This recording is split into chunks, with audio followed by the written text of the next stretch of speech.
Soy Héctor Noguera, estamos aquí en Teatro Camino para presentar la obra Caballo de Feria. Hola, mi nombre es Ignacio Massa, soy actor, vivo en el Valle del Elqui y estamos trabajando en esta obra con Héctor Caballo de Feria.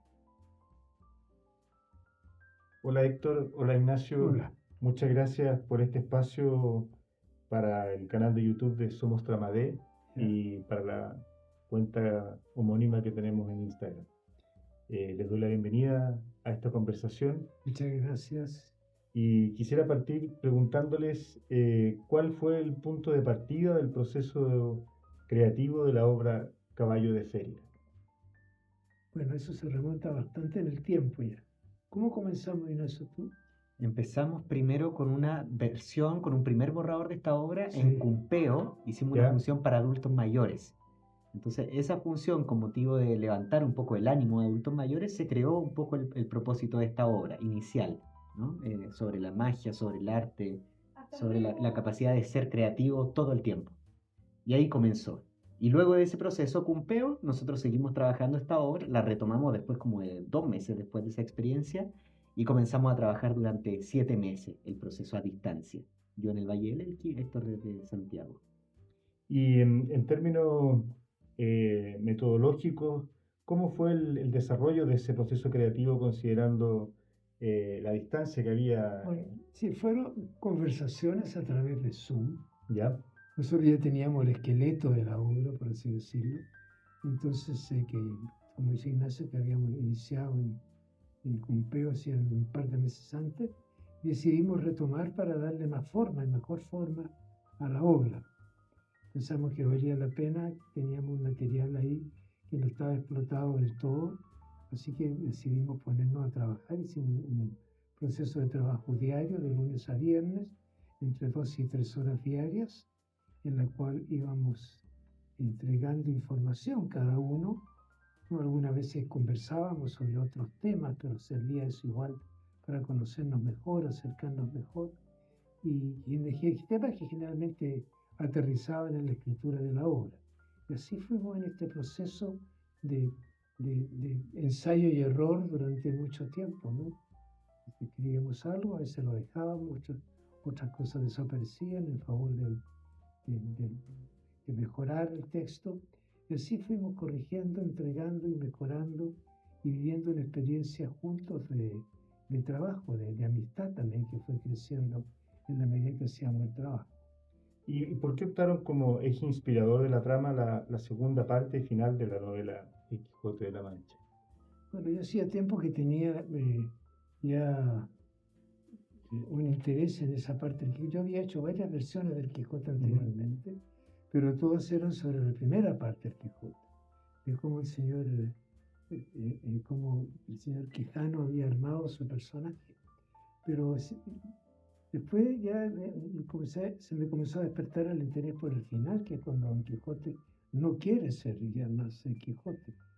También me topé con otra obra, una obra de Shakespeare, que es La Tempestad, que me tocó hacer también, en que el personaje principal, Próspero, también quiere dejar la magia, ¿sí? Y renunciar a su calidad de mago y se refugia en una isla. Entonces, así fue haciendo coincidencia en cómo nos comenzamos a interesarnos cada vez más por este tema, por el tema también del retiro, de la vejez, de volver, fondo de dejar a un lado la locura para volver a ser ciudadanos normales. Y eso está en el Quijote, y está en Shakespeare también, y está en mucha de la literatura del siglo de oro, en muchos textos. Y eso lo fuimos desarrollando.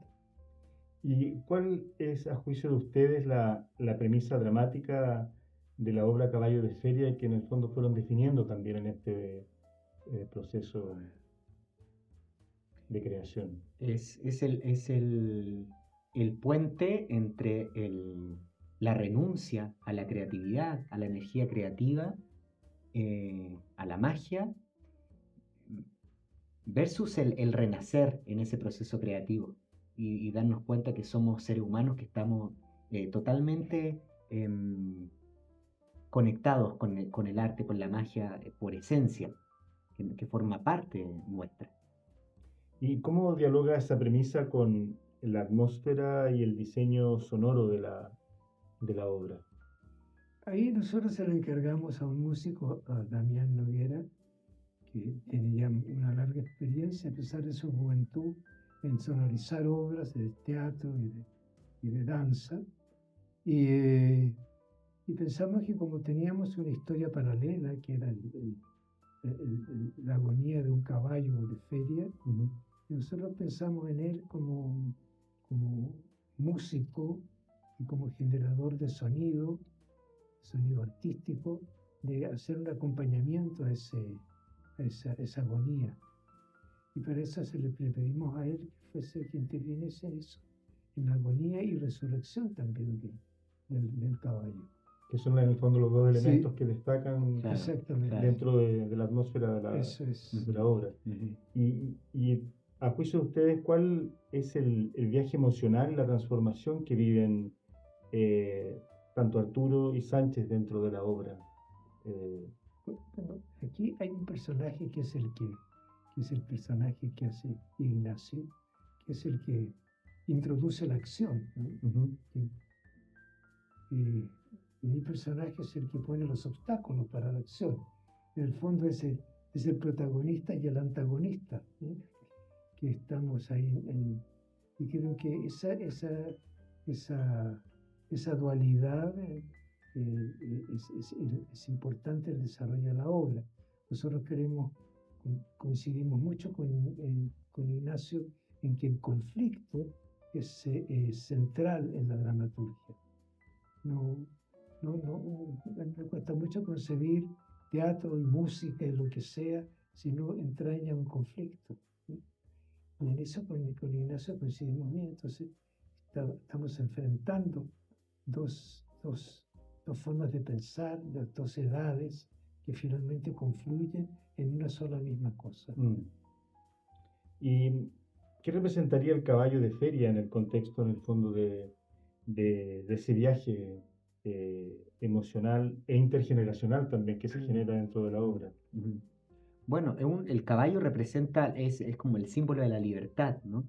Y un caballo libre de por sí es el símbolo de la libertad, pero ahora un caballo atado a un carruaje y además caído, tirado en el suelo sin poder levantarse porque carga un peso, es un poco el homólogo con el personaje de Arturo en ese sentido, que carga con un peso, pero no sabemos si es el peso de su propia conciencia o el peso físico. Esa dualidad siento que explora mucho el tema de esta obra en ese sentido. ¿Este peso que cargo es solo físico o es también del espíritu, del alma humana que se niega a conectar con la magia? Entonces un poco esa es la conexión con este caballo que ilustra el definitivamente renunciar o conectar con el espíritu de la libertad, Que está en esa disyuntiva. que está en esa Sí. disyuntiva. Ujú. Y en términos de apertura de proceso de la obra, y a medida que ustedes ya fueron definiendo la dramaturgia, ¿cierto? ¿Se dieron instancias de compartir el texto a través, por ejemplo, de lecturas dramatizadas? Sí, eso lo hicimos. Hicimos lecturas dramatizadas ante otras personas, grupos pequeños, pero no por eso muy importante para nosotros de escucharlos. Y estuvimos, yo creo que todo el tiempo consultando, ¿no es cierto?, escuchando opiniones sobre cómo iba el texto. Y esas opiniones cambiaron muchas veces muchos textos. Fueron opiniones que nosotros escuchamos con mucha atención y también en base a esas opiniones se fue desarrollando el texto, la acción. ¿Y cuáles fueron los principales obstáculos que en el fondo enfrentaron ustedes en este proceso de trabajo en conjunto, tanto a nivel de la dramaturgia como de la dirección? Yo siento que podría haber sido un obstáculo, entre comillas. Escogimos muchos referentes para trabajar. Entonces llega un momento que nos vemos con la ansiedad de que todos los referentes vayan dentro de la obra. Y no todos podían ir, o mucho en cierta proporción. Entonces esa pretensión inicial entre querer poner muchos referentes, porque además trabajamos un poco esta obra en ese entretejido de capas, llegar a eso, a concebir como las proporciones de los referentes, de lo que visualizamos de la obra. llegar a tener un sentimiento de totalidad con la obra, que veníamos hablando recién de eso. Nos pasó que cambiábamos mucho durante el proceso, como decía Tito, escena o hacíamos pequeños ajustes, eh, pero llegó un momento que tuvimos que decir ya, tenemos que encontrar un final, tenemos que encontrar un hilo conductor definitivo. Y eso yo siento que fue lo que más costó, que podría haber sido el obstáculo, pero al mismo tiempo fue la ventaja, porque ese tiempo que nos demoró nos permitió descubrir otras cosas también. En términos de criterio de selección también, de Claro, material claro, que ustedes iban claro, abordando. claro. Así fuimos evitando los obstáculos, ¿no? Porque nosotros queríamos, en nuestras conversaciones se fue desarrollando un profundo sentido filosófico de la vida, pero al escribir el teatro no queríamos que fuera un ensayo de filosofía, sino Ajá. que fuese todo lo contrario, fuese un pedazo de vida, y un pedazo de vida reconocible por todo el mundo, que la gente diga, yo conozco esos personajes, yo conozco esas situaciones, ¿no? Pero en el fondo hay algo más que eso, pero eso está ya de acuerdo a la lectura de cada uno. Claro.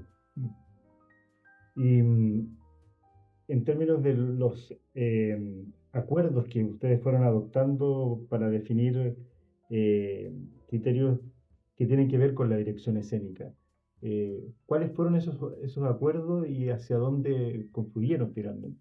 Nosotros trabajamos mucho en base a escuchar. Es curioso el proceso, porque uno crea y después que lo hace, escucha lo que crea, ¿no? Es un poco como... entonces al escuchar, si tú tienes una buena escucha de lo que tú mismo creas, y lo haces como si lo hubiese escrito otro, quizás eso ocurrió, ¿verdad? Ujú.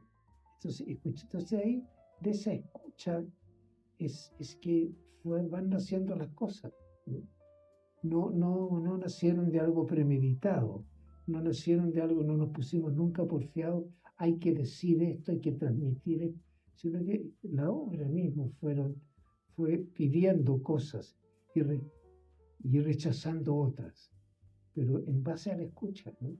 En base a mirar lo que estábamos haciendo, ¿no? Sí, creo que creo que es un sistema de creación para todo, para todo lo que le escucha. Partiendo así desde la Biblia, ¿no? Que Dios creó el mundo, después lo miró, observó que estaba bien y descansó, pero lo observó, ¿no? No llegó, hizo y se fue por otra parte, sino que lo escuchó. Entonces, creo que para nosotros ese es un punto muy importante. Y por último quisiera preguntarles dos aspectos. Primero, ¿cuál ha sido la recepción del público en las funciones que han tenido? Y por otro lado, ¿cómo proyectan esta obra a futuro?